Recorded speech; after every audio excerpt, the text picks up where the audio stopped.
વડોદરા હરણી તળાવ દુર્ઘટનામાં 12 માસૂમ બાળક અને 2 શિક્ષકોએ જીવ ગુમાવ્યા છે। ત્યારે આ મામલે વડોદરા ક્રાઇમ બ્રાન્ચે સમગ્ર મામલે 3 શખ્સની અટકાયત કરી છે। આ દુર્ઘટનામાં જવાબદાર મુખ્ય કોન્ટ્રાક્ટર પરેશ શાહ ફરાર હોવાનું સામે આવ્યું છે।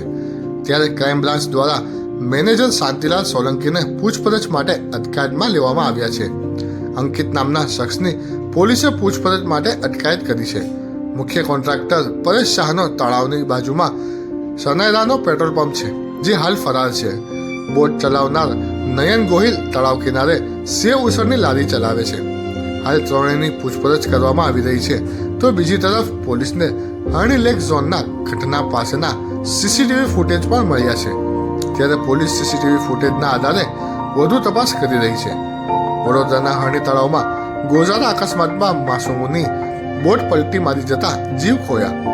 આજથી 7 વર્ષને અમુક મહિના પહેલા વડોદરા શહેરના સીમા પર આવેલા ગામ પરના તળાવનું ડેવલપમેન્ટ કરવા માટે પાલિકાએ પ્લાન ઘડ્યો હતો। સ્વચ્છતા સુંદરતાની સાથે મનોરંજનના સાધન મળી રહે તે માટે આખા વિસ્તારનો કોન્ટ્રાક્ટ આપવામાં આવ્યો હતો। આ કોન્ટ્રાક્ટ 2017માં પરેશ શાહ મેસર્સ કોટિયા પ્રોડક્ટ્સ નામની કંપનીને પાલિકાએ આપ્યો હતો, જે કોન્ટ્રાક્ટ પરેશ શાહ અન્ય કંપનીને આપ્યો હતો। તળાવમાં 5 વર્ષથી ઉપરના બાળકો માટે 60 રૂપિયા પ્રતિ વ્યક્તિ ચાર્જ રાખવામાં આવ્યો હતો, જે કહી શકાય કે રૂપિયા કમાવાના લાલચે બોટમાં વધુ બાળકો ભર્યા હતા અને નિયમ પ્રમાણે બોટની કેપેસિટીમાં 17 લોકોને રાખી શકાય છે। તેની જગ્યાએ 27 લોકોને બોટમાં ભરી દીધા હતા અને ઘટના સર્જાતા સમગ્ર ગુજરાતમાં નિરાશાનું મોજું ફરી વળ્યું છે।